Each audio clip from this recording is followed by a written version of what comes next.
Shane from Shane's Law. This is an episode of Mind Matters, Navigating Head Injuries and Concussions. I'm here with John, one of the brain injury and concussion attorneys here at Shane Smith Law.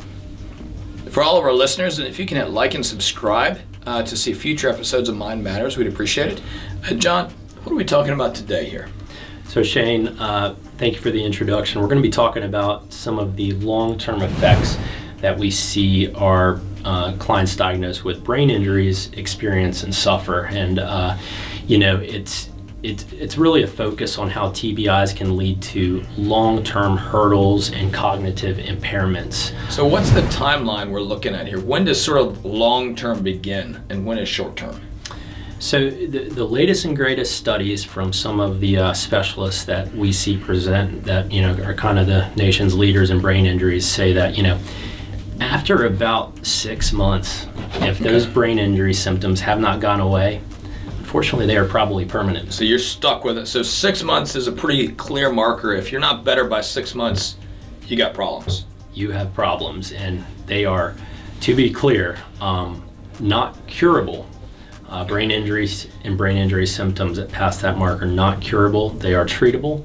They can go up and down in terms of improvement or getting worse, but they will typically be there. So I was going to say, what's treatable mean versus curable? I mean, curable makes me think it goes away totally. What's treatable mean? What's that going to do for me? Treatable means that you engage in cognitive therapy. Sometimes it can be vestibular therapy. You may see a specialist or a neuropsych that specializes in this area of the body, and they may give you some memory exercises. It really depends on which part of the brain you injure and what executive function, they call it, the brain is responsible for. So if you injure the part of your brain that is associated with memory, the therapist or neurologist may give you, honestly see where our clients are given puzzles to do. Really? Okay. Sometimes if it's also your memory, we see our clients will place Post-it notes all over their house. Okay. To be like, turn off the burner. Remember your sister's phone number is this phone number, and it's almost like occupational therapy where it helps you, give you the tools you need to succeed in an already hard world that just got harder for the person with a brain injury. So treatable means they're going to give me stuff to help deal with it, and sometimes it may be worse, sometimes it may be better. I mean, is that medicine? Is that come into play too? Can they give you some medicine, or is it all just these tips and techniques, or maybe some physical therapy? It can absolutely be medicine too, and that ranges the entire spectrum that we see. Some things that help. Sometimes we see anti-seizure medication. In addition to that, there's hyperbaric oxygen chamber treatment. Even seeing magnets being used now, which we don't see a lot, but there is definitely a lot of additional treatment that you can seek in the form of therapy to treat the disease. So the short, I guess, to the point answer is, if I'm outside of 6 months and I've got stuff still going on, I don't need to just accept it. I can get some kind of treatment to help me deal with it better. Absolutely. And that's really what's encouraged by all the specialists, because you really can improve your symptoms with active, good follow-up care. There's therapy for everything. Some of our brain injury clients have injuries to their inner ear or suffering from ringing in the ear, tinnitus, and there's therapy for that as well. Sound therapy, using noise canceling or white noise machines to help them sleep, because some of our brain injury clients say it's a deafening cicada or cricket sound in their ear that impacts their ability to sleep. So their doctors will prescribe them white noise machines.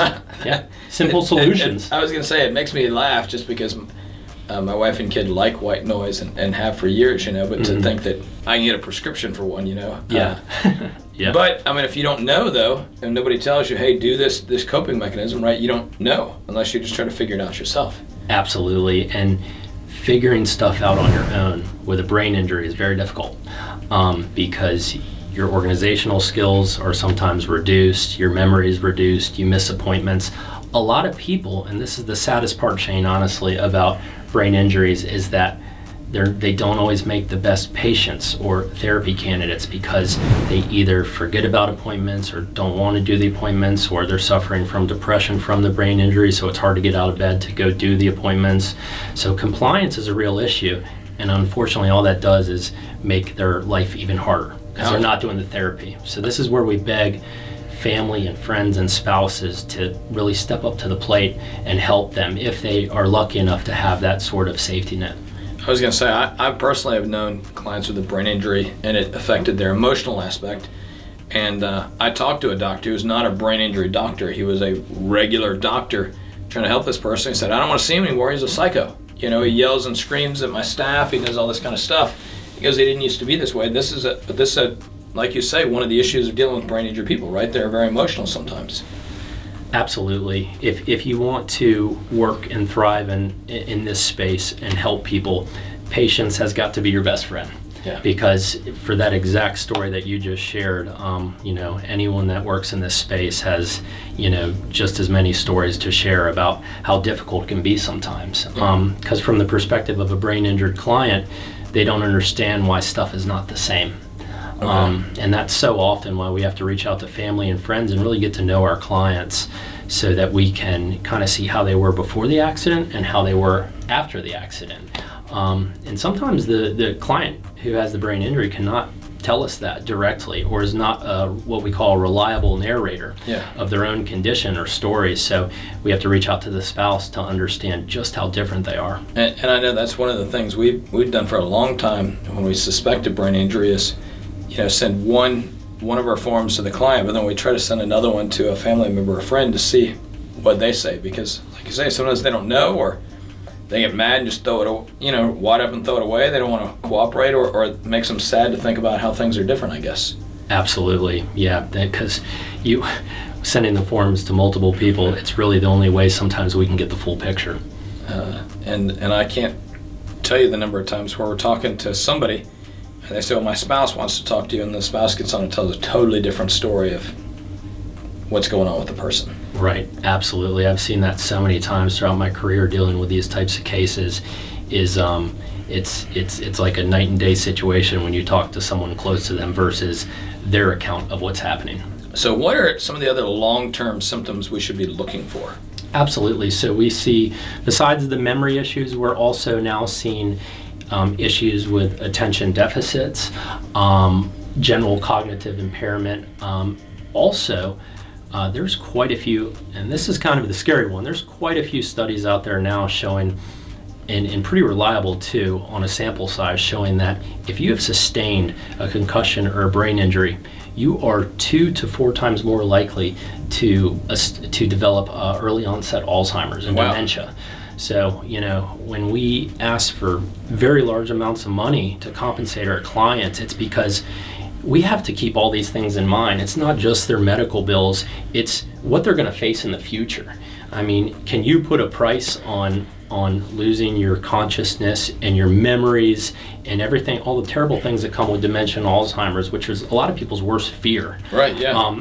Can you put a price tag on that? Or what would it be like to lose 6 years because you have early onset Alzheimer's? I mean, it's hard to put a price on those things, and that's kind of what our responsibility as attorneys is to do. And and you ask the spouse, right? What's it going to be like? I mean, everything I know about it when somebody has Alzheimer's, if you just take out the emotional aspect of it, right? That the spouse just lost the person who can't even remember them anymore. What about the care and care and medical care and feeding and handling and helping of that person? It gets exorbitantly expensive, right? I mean, it's absolutely. That's why we really enlist really good what's called life care planners, because all those intangible and tangible things need to be itemized, because sometimes these people that sustain brain injuries, their impairments are so severe that they need an assistant, a medical assistant. They need someone to help them just organize their lives. And so we really have to do due diligence to kind of know how their future earning potentials are going to be impacted. Maybe they were a high-performing CEO who can only work half the hours a week. So we have to be able to itemize all these things so we truly can get full justice for our clients. What about when family, when we're talking to our clients about that, and you talk about the medical assistant or the nurse or somebody to help take care of this, what about the family member who says, well, I'm just going to take care of my spouse, that's what I'm supposed to do? And how does that impact a settlement or what you do with the insurance company? Right, absolutely. So, there's types of claims called loss of consortium claims, and we see them a lot with TBI clients because, essentially the only victims are not just the people that sustained a brain injury. All of a sudden, unfortunately, they become somewhat of, in some instances, a burden to a spouse. Now the spouse is not only juggling 4 kids and trying to work a job or a part-time job, but they now have an additional role to fulfill in the house because they're making up for their spouse's loss of contribution to the household, loss of maintaining the house. They become a medical assistant. They become a secretary because they're keeping up with the person's, appointments and treatments and therapy and everything else. So it's a tremendous loss for the entire family unit. And that's certainly something that we as attorneys take very seriously when we're trying to itemize and figure out how to make someone whole again, is you got to look at the whole picture.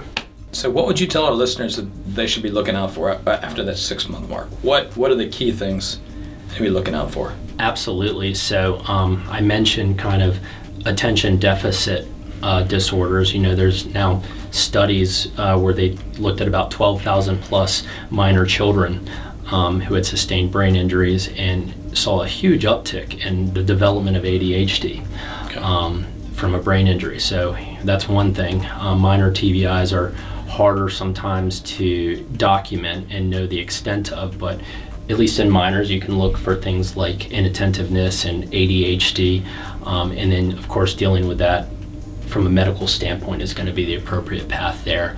Also, another big thing is the emotional changes that we see. We've seen where spouses of brain injured clients say that it's like they're now married to a stranger. Wow. And you just think about that and it kind of gives you chills. It's devastating to think that the person you married is not the same person. Yeah, I think that's my wife's nightmare, right? I mean, something happens and for her it's memory, that I would just forget everything, but also, you personality change, you're a different person, right? You go from a smart, caring, loving husband to an angry person or a depressed person, or now you're not a self-starter anymore. All these things can happen, right? Absolutely. And we've seen, you mentioned angry. We've literally, and these were some hard conversations with our clients where, the person who sustained the brain injury before the accident was kind of mild-mannered, soft-spoken, very kind and patient, and then post-brain injury would snap at the smallest thing, would yell at the children, would yell at the spouse. It has a transformative effect, and sometimes not in a good way. No. And you think, how does this impact the spouse, the family, the person? The sad truth is that it affects a lot of relationships and probably increases the likelihood that relationship fails eventually. Wow. Anything else on the long-term effects you would tell our listeners to be looking out for, be ready for? Those are the big ones, honestly, that we see a lot of. Besides just the typical ones like continued headaches and sensitivity to light, but those are pretty straightforward that the neurologist can identify long term. But the ones we discussed here today are the main ones that it really helps for family and friends to keep an eye on past that 6-month mark. So if I'm still sensitive to light at 6 months, definitely should be. You would have told me to seeing a neurologist already, but I should certainly, somebody needs to take me to the doctor. Without question. Okay. John, thanks for being on the show today. I think it's important to talk to our listeners about the long-term effects, right? And some of those triggers that say you got a serious problem. And the fact that once you cross the 6-month mark, that you're stuck with it. We can manage it, but it's probably not going to go away. Is awful to hear, but also important information, I would say, for our listeners.